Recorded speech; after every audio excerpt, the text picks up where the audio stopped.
రే మతోన్మాద కుక్కల్లారా, నా ప్రశ్నలకు సమాధానం చెప్పండి. బుద్ధుడే విష్ణు అవతారమైతే కలియుగంలో విష్ణువు బుద్ధునిగా అవతరించి చెప్పిన బోధలు మీరెందుకు పాటించడం లేదు? భగవద్గీతకిచ్చినంత ప్రాధాన్యత బుద్ధుని త్రిపీటకకు ఎందుకు ఇవ్వడం లేదు? మీ సొల్లు పురాణాల్లో బుద్ధుని బోధగల త్రిపీటకను ఎందుకు చేర్చలేదు? మీ పురాణాలు బుద్ధుణ్ణి విష్ణు అవతారం అంటున్నాయి. ఆ బుద్ధుడు విగ్రహారాధనను ఖండించాడు. మరి మీరెందుకురా విగ్రహాలను పూజిస్తున్నారు? ఎందుకురా బాబాలను పూజిస్తున్నారు? ముందు యుగాల్లో వేదాలే ప్రధానమన్న విష్ణువు ఈ యుగంలో వేదాలు తప్పని ఎందుకన్నాడ్రా? యజ్ఞాలు జంతుబలులు ఎందుకు ఆపేమన్నాడ్రా? ముందు యుగాల్లో కామంతో రగిలిపోయిన విష్ణు అవతారాలు ఈ యుగంలో బుద్ధునిగా వచ్చి కోరికలు చంపుకోవాలని ఎందుకు చెప్పాడ్రా? ఈ బుద్ధ అవతారపు బోధల్లో ఒకటి కూడా పాటించకపోగా క్రీస్తు శకం 2వ శతాబ్దంలో బ్రాహ్మణులు పుష్యమిత్ర శుంగ అనే రాజును రెచ్చగొట్టి 500 బౌద్ధ మఠాలను, వేల మంది బౌద్ధ సన్యాసులను ఎందుకు తగలబెట్టించారా? ఆ తర్వాత 300 సంవత్సరాల పాటు బౌద్ధుల్ని దారుణంగా ఎందుకు చంపారా? ఎందుకురా వాళ్ళను దేశ బహిష్కరణ చేశారు? ముస్లింలు దండెత్తి మన రాజులను ఓడించి హిందూ దేవాలయాల్ని కూల్చారని సినిమాలు తీస్తున్నారు. మన రాజులే మన ప్రజల్ని దారుణంగా చంపి బౌద్ధ మఠాలను కూలగొట్టి బుద్ధ విగ్రహాల స్థానంలో బాపనోలు కల్పించిన అవతారాల బొమ్మలు పెట్టారు కదా, దాన్ని సినిమాగా ఎందుకు తీయరు? మీకంటే బలహీనుల్ని చంపి వాళ్ళ దేవాలయాల్ని కూల్చడం ధర్మమైతే మీకంటే బలవంతులు మీ మీద దండెత్తి మీ దేవాలయాల్ని కూల్చడం కూడా ధర్మమే. అహింస అహింస అనే వాళ్ళని అన్యాయంగా చంపడమరా సనాతన ధర్మం అంటే? నీతి న్యాయాలు లేని మీ సనాతన ధర్మాన్ని గొప్ప చేయడానికి దిగజారుతారు, అబద్ధాలాడతారు, చరిత్రను మార్చేస్తారు. ఇదేనారా మీ సనాతన ధర్మం మీకు నేర్పింది? దశావతారాలనేది అబద్ధం. బ్రాహ్మణులు తమ ఆధిపత్యాన్ని నిలబెట్టుకోవడానికి వాళ్ళు చేసిన ఒక కల్పితం. ఈ రామాయణం రాముని అవతారం ఒక బూటకం. రామాయణం పురాణాలు. రామాయణాన్ని ఇతిహాసం అంటారు. అనగా ఒక నిర్దిష్ట సమయంలో నిజంగా జరిగిన ఒక్క విషయం గురించి రాయబడిన గ్రంథం. పురాణం అంటే ఒక నిర్దిష్ట సమయానికి గాని ప్రాంతానికి గాని సత్యాసత్యాలతో గాని సంబంధం లేకుండా రాయబడినవే పురాణాలు. నిజానికి రామాయణం కూడా ఒక పురాణమే. అది నిజంగా జరగలేదు. అది చెప్పిన కాలం గాని భౌగోళిక పరిస్థితులు గాని ఏవీ నిజం కాదు. ఇతిహాసాన్ని ఇంగ్లీష్లో ఎపిక్ అంటారు. రామాయణంలో ఉన్న అజ్ఞానం అధర్మం చూస్తే రామాయణం ఎపిక్ కాదు, ఎర్రితనం పీక్స్ లో ఉన్న ఎర్రిపిక్. హిందూ నమ్మకాలకి పురాణాలు ఎర్రిపిక్స్ రెండూ ముఖ్యమే. రాముడు కృష్ణుడు తప్ప వారు నమ్మే పూజించే ఉత్సవాలు చేసే అందరు దేవుళ్ళు పురాణాల్లోని వారే. కాబట్టి పురాణాలు కూడా వారికి దైవ గ్రంథాలే. పరిపూర్ణ, చాగంటి, గరికపాటి లాంటి సొల్లుబాబాలు చెప్పే చాలా కథలు పురాణాల్లోనివే. రాముడు పురాణాలు చదివినట్లు రామాయణంలో ఉంది. రాముని కోసం కొన్ని పురాణాల్లో రాయబడింది. కానీ హిందువుల దైవ గ్రంథమైన రామాయణానికి, హిందువుల దైవ గ్రంథాలైన పురాణాలకి ఎన్నో విరుద్ధ అంశాలు ఉన్నాయి. హిందువులు ఆమోదించిన పురాణాలు 18. అందులో పద్మ పురాణం యొక్క పాతాళ కాండంలో రాముడి గురించి చాలా రాయబడింది. సరైన కాండంలో రాముడిని పెట్టారు. బాగుంది. ఇందులో 116వ అధ్యాయంలో రాముడి కోసం రాయబడింది. రామాయణంలో దశరథుని ముఖ్య భార్యలు 3 అయితే పద్మ పురాణంలో 4. వారి పేర్లు కౌసల్య, సుమిత్ర, సురూప, సుశేష. రామాయణంలో 3 భార్యలకి 4 పిల్లలు పుడితే పద్మ పురాణంలో 4 భార్యలకి 4 పిల్లలు పుట్టారు. రామాయణంలో యజ్ఞపురుషుడు వచ్చి పాయసం ఇస్తే పద్మ పురాణంలో విష్ణు వచ్చి దద్దోజనం ఇస్తాడు. రామాయణంలో ధనుస్సు చూడ్డానికి రాముడు వెళ్తే అనుకోకుండా అది పెళ్లిగా మారింది. పద్మపురాణంలో అయితే దశరథుడు రాముడికి పెళ్లి సంబంధాలు చూస్తూ సీతా స్వయంవరానికి దగ్గరుండి తీసుకువెళ్తాడు. స్వయంవరానికి 100 మంది రాజులు వస్తారు. చాలా మంది ధనుస్సును ఎత్తుతారు గాని వంచి నార కట్టలేకపోతారు. ప్రహ్లాదుడు, బలిచక్రవర్తి కూడా స్వయంవరానికి వస్తారు. ఒరేయ్, వీళ్ళు కృతాయుగంలోని వారురా. కర్మ.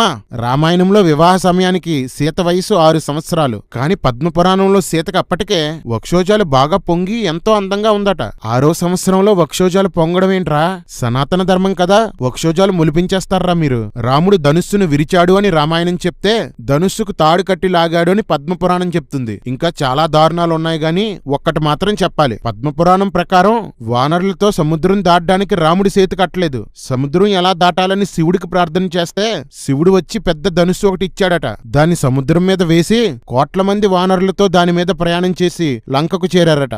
రామాయణం స్కంద పురాణం. హిందూ పురాణాల్లో అత్యంత ప్రాముఖ్యత కలిగిన అతిపెద్ద పురాణం ఇది. ఈ స్కంద పురాణంలో ధర్మారణ్యకాండ 30వ అధ్యాయం నుండి రాముని కోసం రాయబడింది. అహల్య శాపం వల్ల అదృశ్యంగా మారిపోయిందని రామాయణంలో రాయబడితే రాయిగా మారిందని స్కంద పురాణంలో రాయబడింది. రామాయణం ప్రకారం పెళ్లికి రాముడి వయసు 13 సంవత్సరాలు. స్కంద పురాణం ప్రకారం 15 సంవత్సరాలు. రామునికి పరశురామునికి వాగ్వివాదం జరిగిందని రామాయణం చెప్తుంటే దేవతలు సైతం భయపడేంత భీకర యుద్ధం జరిగిందని స్కంద పురాణం చెప్తుంది. రామాయణం ప్రకారం రావణుడి సీతను సీతను వసంతకాలం చివర్లో అంటే ఏప్రిల్ నెలలో తీసుకుపోయాడు. కానీ స్కంద పురాణం ప్రకారం మాఘమాసంలో అంటే జనవరిలో తీసుకుపోయాడు. రామలక్ష్మణులు శబరి అనే వృద్ధురాల్ని కలిసినట్లు రామాయణం చెప్తే శబరి అనే నది నీళ్లు తాగారని స్కంద పురాణం చెప్తుంది. ఇంద్రజిత్తు మాయాసీతను చేసి హనుమ ఎదుట చంపాడని రామాయణం చెప్తే రావణుడు మాయాసీతను చేసి రాముడి ముందు చంపాడని స్కంద పురాణం చెప్తుంది. ఇలాంటివి ఇంకా చాలా తేడాలున్నాయి. అయోధ్యలో పేదవారు, నిందలు వేసేవారు, మందు తాగేవారు లేరని స్కంద పురాణం చెప్తుంది. కానీ ఇలాంటి వారు రాముని కోటలో పాలనలో పుష్కలంగా ఉన్నారు.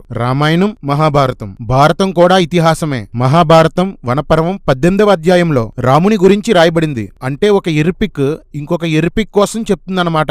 రామాయణం ప్రకారం రావణుడు ముని రూపంలో సీత దగ్గరకు వస్తే భారతంలో అడుక్కోవడానికి వచ్చాడని రాయబడింది. ఋష్యముఖ పర్వతం వెళ్లమని కబంధుడు చెప్పాడని రామాయణంలో రాస్తే శబరి చెప్పిందని భారతంలో రాశారు. సంపాతి అనే గ్రద్ద వింధ్యా పర్వతాల్లో నివసిస్తూ అక్కడే హనుమకి సీతజాడ చెప్పిందని రామాయణంలో రాయబడితే హనుమ అతని సమూహం దక్షిణ భారతదేశమంతా వెతికేసి సముద్రం దగ్గరకు వచ్చాక అక్కడ నివసించే సంపాతి సీతజాడ చెప్పిందని భారతం చెప్తుంది. రే ఎర్రిపప్పలో ఇందులో ఏ ఎర్పిక్ నమ్ముతారా?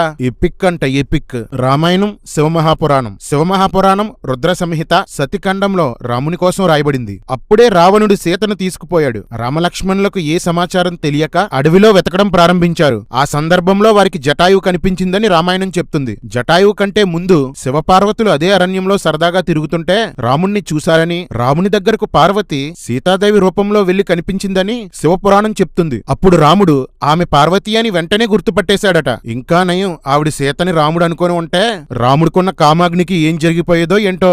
ఆమెతో రాముడు నేను రాక్షసుని చంపి సీతను తీసుకువస్తానని చెప్పాడని శివపురాణం చెప్తుంది. కాని అప్పటికి రాముడికి సీత ఏమైందో ఏమీ తెలీదు. రామాయణం శ్రీ విష్ణు పురాణం. రామాయణం ప్రకారం రాముడు 21,000 సంవత్సరాలు పరిపాలన చేశాడు. కాని విష్ణు పురాణం 11,000 సంవత్సరాలు అంటుంది. ఇక్ష్వాకు కొడుకుల్లో ఒకరైన నిమి 5,000 సంవత్సరాల యజ్ఞం ప్రారంభించాడని రామాయణం చెప్తే 1000 సంవత్సరాల యజ్ఞం అని విష్ణు పురాణం అంటుంది. యజ్ఞం అయ్యాక వశిష్ఠుడు వచ్చాడని రామాయణం చెప్తే యజ్ఞం మధ్యలో వచ్చాడని విష్ణు పురాణం చెప్తుంది. నిమి చనిపోయినప్పుడు ఋషులు అతన్ని మదించి కుమారుణ్ణి పుట్టించారని, అతని పేరు మిథులుడని, అతని వంశంలో 13వ రాజు జనకుడని, అతని కుమార్తె సీత అని రామాయణం చెప్తుంటే నిమి కుమారుడు మిథిలారాజు కుమార్తె సీత అని విష్ణు పురాణం చెప్తుంది. అంటే సీత రాముడి కంటే 10 లక్షల సంవత్సరాలు పెద్దదన్నమాట. ఇలాంటి భయంకరమైన సొల్లు రాయాలంటే అది మీ సనాతనం వల్లనే అవుతుంది భయ్యా.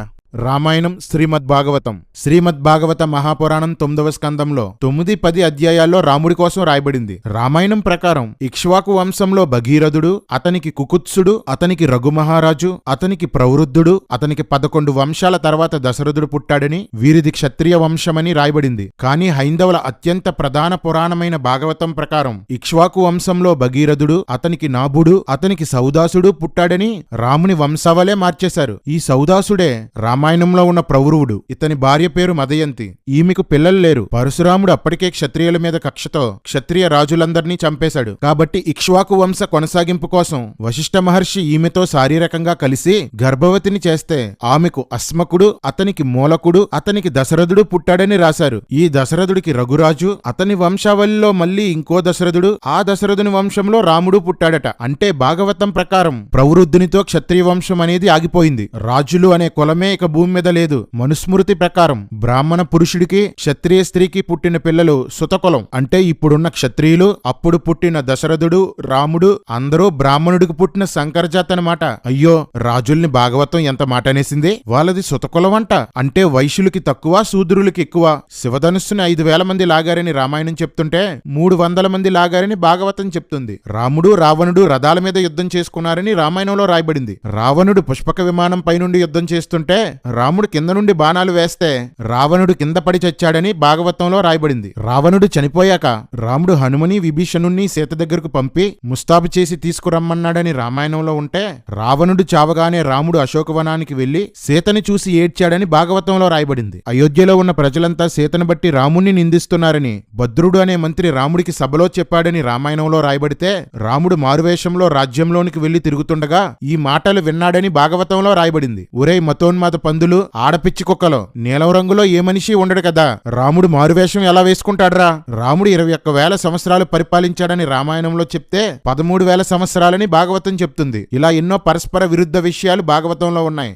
రామాయణం, అగ్నిపురాణం. రాముడి పెళ్లికి కౌశల్య వచ్చిందని అగ్నిపురాణంలో రాయబడింది. కానీ కౌశల్య వెళ్ళలేదు. దశరథుడే రాముడితో వనవాసానికి వెళ్ళు అని చెప్పాడని అగ్నిపురాణంలో రాయబడింది. కానీ ఆ మాట దశరథుడు చెప్పలేదు. ఇంద్రజిత్తు రాముణ్ణి నాగాస్త్రంతో బంధించిన సందర్భాన్ని బ్రహ్మాస్త్రంగా, బ్రహ్మాస్త్రంతో బంధించిన సందర్భాన్ని నాగాస్త్రంగా అగ్నిపురాణంలో రాసేశారు. ఇంకా దారుణం ఏంటంటే రాముడు వాసుదేవుణ్ణి పూజించాడని అగ్నిపురాణంలో రాయబడింది. వాసుదేవుడు అనగా కృష్ణుడు. ఇది ద్వాపరయుగంలో ఎత్తిన అవతారం. రేయ్, మీరు ప్రామాణికంగా అంగీకరించిన మీ పురాణాలే రామాయణానికి వ్యతిరేకంగా ఉన్నాయిరా. ఇవి మనుషులు రాశారు కాబట్టి ఎవడికి నచ్చినట్లు వాడు రాసేసుకున్నాడు. అన్నీ ఒక చోటకి తెస్తే అసలు రంగు బయటపడింది. రేయ్ కర్రి పోరంబోకు, సొల్లు బాబాలు, రేయ్ మతోన్మాద ఊరకుక్కల్లారా, ఆడకుక్కల్లారా, ఏంటి వీటికి సమాధానం? మీరు రామాయణం నమ్ముతారా, పురాణాలు నమ్ముతారా? ఈ రెండిట్లో ఏ అబద్ధాన్ని నిజమని నమ్ముతారా? మీరు బైబిల్ కాంట్రడిక్షన్స్ కోసం మాట్లాడతారా? చిన్న చిన్న తర్జుమా తప్పులు, అపార్థాలు తప్ప బైబిల్లో కాంట్రడిక్షన్స్ లేవురా. అసలైన కాంట్రడిక్షన్స్, కామ ఎడిక్షన్స్ మీవేరా.